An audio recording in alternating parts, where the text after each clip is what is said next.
এই মসজিদ দরকার আগে না মাদ্রাসা দরকার আগে? তাড়াতাড়ি বলুন, বলেন বলেন। মাদ্রাসা টিকলে মসজিদ টিকবে। মাদ্রাসা শেখায় কোরআন, মাদ্রাসা শেখায় ইসলামী দোয়া কালাম, মাদ্রাসা শেখায় নবীর সুন্নাত, মাদ্রাসা শেখায় ইসলামী শিষ্টাচারিতার সভ্যতা, মাদ্রাসা শেখায় আল্লাহকে চিনবার পদ্ধতি, মাদ্রাসা শেখায় আল্লাহর কাছে সন্তোষজনক ভাবে পৌঁছানোর করণীয় কার্যাবলী। এই মাদ্রাসা শেখায় বিনয় নম্রতা, মাদ্রাসা শেখায় আল্লাহর কাছে সিজদা করার নিয়মাবলী, মাদ্রাসা শেখায় ওই আল্লাহ পাকের হুকুম মানার নিয়ম কারিকুলাম, মাদ্রাসা শেখায়। মসজিদে যে লোকটা ইমামতি করছে ও মাদ্রাসা থেকে পড়ে গেছে, সে হাফেজ না কারি না মৌলানা না মুফতি, সেও মাদ্রাসার ডাল পানি খেয়ে এখান থেকে পড়ে ওখান গিয়ে ইমাম হয়েছে। তার পিছনে ইক্তেদাই তুবি হাজাল ইমাম বলে দাঁড়াচ্ছেন যে মুক্তাদি এবং মুসল্লি বৃন্দ, প্রিয় ভাইরা আমার, এরা মনে করছে ইমাম সাহেব অনেক কিছুই, কিন্তু তলিয়ে একটু ভেবে দেখুন ওই ইমাম সাহেব এরকম মাদ্রাসা থেকে পড়ে তবে আজকের হয়েছে মসজিদ কেন্দ্রিক নেতা। চুপচাপ কেন? কথা ঠিক না ভুল? জি, আজকের যদি ইসলামী পদ্ধতিতে একটি ছেলে আর মেয়ের বৈধ বিবাহ সম্পন্ন হয় সেটা মাদ্রাসার শিক্ষার বিনিময়ে।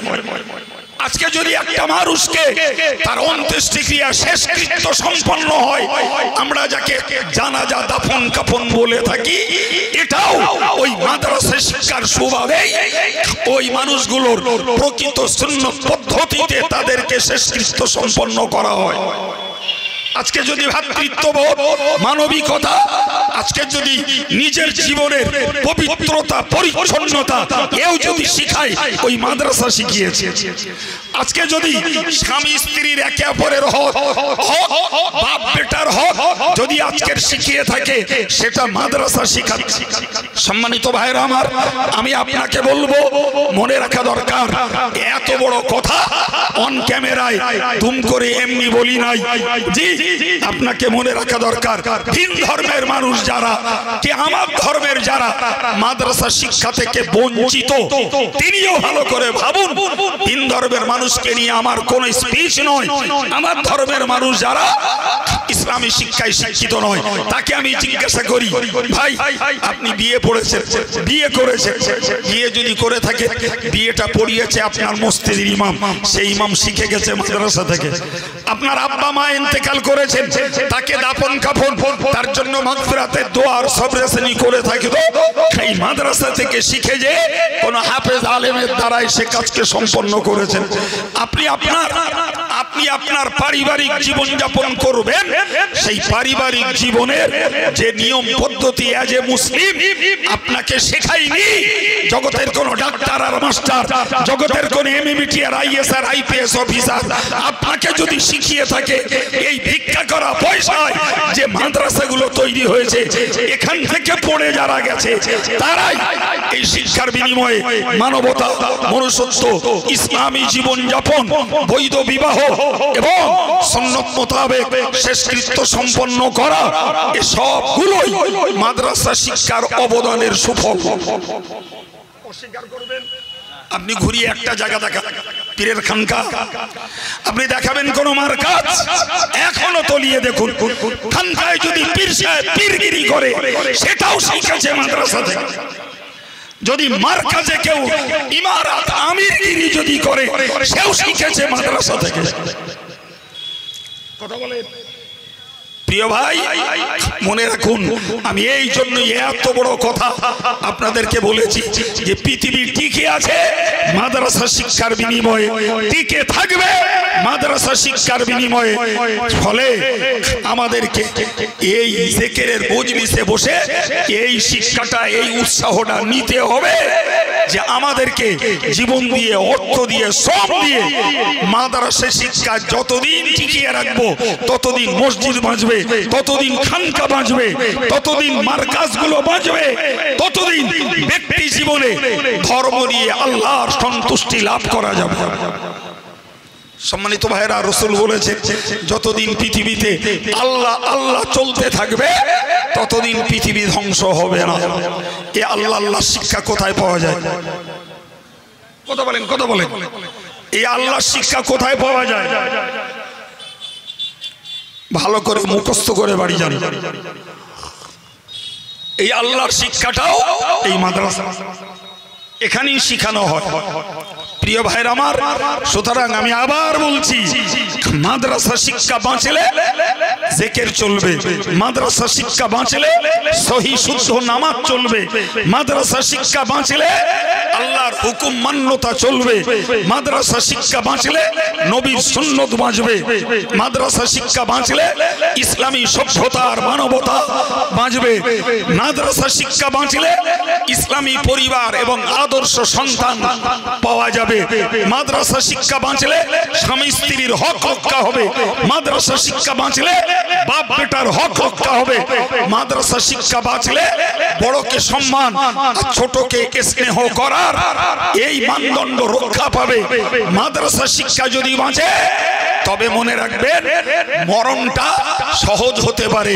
মাদ্রাসা শিক্ষা বাঁচলে কবরের অন্ধকারে আলো জ্বালানো যাবে, মাদ্রাসা শিক্ষা বাঁচলে প্রকৃতপক্ষে কবরে জান্নাতে সুখ লাভ করা যাবে, মাদ্রাসা শিক্ষা বাঁচলে তবেই কপাল যদি ভালো হয় ওই শিক্ষাকে কাজে লাগিয়ে আর হাসরের কঠিন দিনে আর সে ছায়ার নিচে জায়গা পাওয়া যাবে। মাদ্রাসা শিক্ষা বাঁচলে পুল সিরাতকে অতিক্রম করা যেতে পারে, মাদ্রাসা শিক্ষা বাঁচলে তবেই নসিবে একদিন জান্নাতের চির সুখ জুটতে পারে।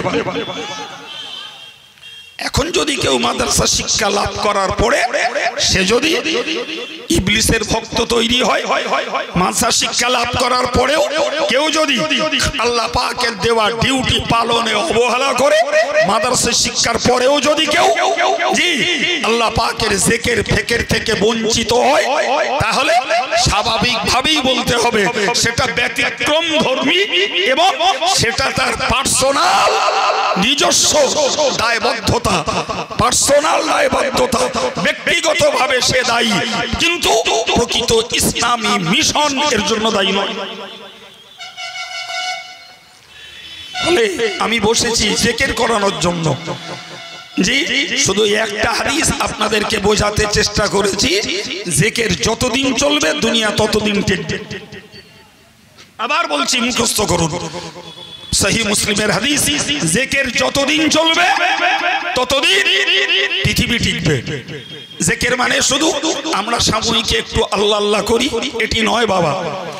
জিকিরের অর্থ এই মুখে আল্লাহ আল্লাহ বলা, যেমন জিকির মানে নামাজ, জিকির মানে কোরআন তেলাওয়াত, কোরআনের জ্ঞান চর্চা, জিকির মানে ওয়াজ নসিহত, জিকির মানে মসজিদের আজান, জিকির বলতে শিক্ষকের মাদ্রাসার ছাত্র ছাত্রীদেরকে পড়ানো, জিকির মানে রোজা। এক কথায় জিকির মানে খোদাই বিধান, জোরে বলুন সুবহানাল্লাহ। সুতরাং এই শিক্ষার আলোকে সব রকমের জিকির আলহামদুলিল্লাহ আজও চলছে এবং যতদিন চলবে ততদিন পৃথিবী টিকবে। এখন যদি কেউ মনে করে আমরা নেতৃত্ব দিয়ে আমরা টাকা ইনকাম বেশি করে আমরা অধিক জেনারেল এডুকেটেড হয়ে, আমরা বৈজ্ঞানিক হয়ে, আমরা ঐতিহাসিক হয়ে, আমরা পরমাণু বিজ্ঞানী হয়ে পৃথিবীকে টিকে রাখবো, এই পৃথিবী মানে কি তুমি? এই পৃথিবী তুমি বানিয়েলে? এই পৃথিবী কি তোমার গোছানো? আটলান্টিক মহাসাগর তুমি করিলে? আমাজনের জঙ্গল, সুন্দরবনের জঙ্গল তোমার বানানো? সিলেটের জঙ্গলের তুমি বানিয়েছো? ভূমধ্য সাগর, আরব সাগর, ভারত মহাসাগর, বঙ্গোপসাগর তোমার বানানো? কার বানানো? সেই আল্লাহর বানানো। তিনি যতদিন ইচ্ছা করবেন ততদিন টাকাবেন। তুমি কে? তোমার মুরত কি? তুমি তো এসেছো ভোগ দখল করতে, আর কিচ্ছু না। যেই সুইচ টিপে দিল পড়ে থাকলে জি ভোগ দখল শেষ। সুতরাং যিনি পৃথিবী বানিয়েছেন তিনি বলেছেন যে যতদিন আমার জিকির চলবে, যতদিন আমার ইবাদত চলবে, ততদিন আমি পৃথিবীকে টিকিয়ে রাখবো। যখনই জিকির বন্ধ হবে, আমার ইবাদত বন্ধ হবে, আমার হুকুমের মান্যতার লোক খুঁজে পাবো না, আমি এই পৃথিবীকে টিকিয়ে রাখবো না, ধ্বংসই করব। সুতরাং তোমার কথা এটা তোমার স্ত্রীর কাছেও চলবে না, এর থেকে আর কি শুনতে চাও? তোমার বোর কাছেও তোমার কথা চলবে না, অন্য লোক তো দূরের কথা, কিন্তু আমি যেটি বলছি এটা সারা বিশ্ব হাড়ে হাড়ে উপলব্ধি করবে। কারণ এ কথা আমার নয়, এ কথা মূলত আল্লাহর, যেটা ভাষান্তরে প্রকাশ করেছেন রাসূলুল্লাহ। এবং রসুলের কথাকেই আমি আপনাদের কাছে শেয়ার করলাম যে পৃথিবীতে যতদিন জিকির চলবে ততদিন পৃথিবী টিকবে, জিকির বন্ধ পৃথিবী ধ্বংস। সুতরাং আজও মনে রাখুন, ফিউচারে যতদিন চলবে ততদিনের জন্য আজকের আমার এই আলোচনাকে ব্রেনে রাখুন। পৃথিবী টিকে আছে আল্লাহ জিকিরের বদৌলতে, পৃথিবী টিকে আছে আল্লাহ পাকের হুকুমের গোলামির বিনিময়ে, পৃথিবী টিকে থাকবে যতদিন জিকির এবং আল্লাহর ইবাদত চলবে ততদিন পৃথিবী চলবে। যখন দেখা যাবে পৃথিবীতে একটি মানুষও নেই আল্লাহ জিকির করার ফিকির করার, পৃথিবী তখনই ধ্বংস। সুতরাং আমি আপনাদেরকে এই জিকিরের মজলিসে সময়টুকু থেকে বার্তা দেব, আমরা মাদ্রাসা শিক্ষাকে মনে প্রাণে যত্ন করি, ভালোবাসি এবং সেই শিক্ষার আলোকে আমরা আমাদের প্রেরণকারী মহাপ্রভু আল্লাহ পাকের দেওয়া দায়িত্ব, ডিউটি, ইবাদত, আমলে মনোযোগ ঠিক রাখি এবং সর্ব অবস্থাতেই হাটে ঘাটে মাঠে বাজারে ব্যবসাতে রাজনীতিতে এবং আমার মালিকানা সত্ত্বে আর শ্রমে আমি সর্বত্র ওই আল্লাহকে স্মরণ রেখে চলবো, হয় বা জবানে অথবা কলবে, হয় বা জবানে অথবা কলবে।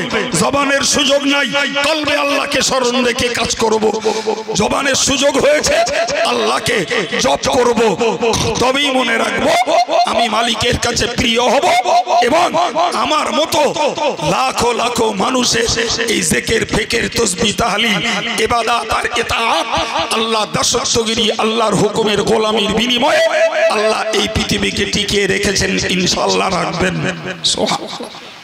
জি ভাই, এছাড়া কোনো মহারথী যদি মনে করে যে আমাদের জন্য পৃথিবী টিকে আছে, আমি বলবো যে তুমি কোনো অংশে তথ্যে আর যুক্তিতে তোমার কথার সত্যতা প্রমাণ করাতে পারবে না।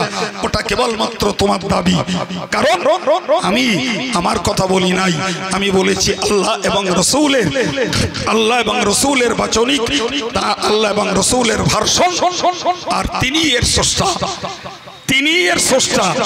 সুতরাং নবমণ্ডল, ভূমণ্ডল, সাগর, মহাসাগর এবং গভীর থেকে গভীর জঙ্গল, ভূচর খেচর প্রাণী, সরীসৃপ প্রাণী, জীবকুল শ্রেষ্ঠ মানুষ এবং আমাদের অদৃশ্যের আরেকটি শ্রেণী দানব জিন জাতি, যার ইশারায় যার নির্দেশে সৃষ্টি, এই পৃথিবী তার নির্দেশে চলছে।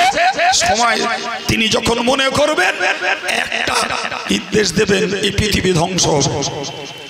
অতএব যারা প্রকৃতপক্ষে আল্লাহর সন্তুষ্টি লাভ করতে চায় তাদের জন্য এই জবানের জিকিরের ট্রেনিং এর ভিতর দিয়ে কল্পটাকে আল্লাহর স্মরণের কল্প বানিয়ে হাটে ঘাটে মাঠে বাজারে রাজনীতিতে, অর্থনীতিতে, সমাজনীতিতে, পারিবারিক নীতিতে সর্বত্র আল্লাহর হুকুমটাকে কাজে লাগাই আমরা এবং সুযোগ পেলে জবানে জপ করব, সুযোগ না পেলে কলবে আল্লাহকে স্মরণ করি, সমস্ত কার্যকে সম্পাদন করব। আল্লাহ আমাদের তৌফিক দেন, বলুন আমিন।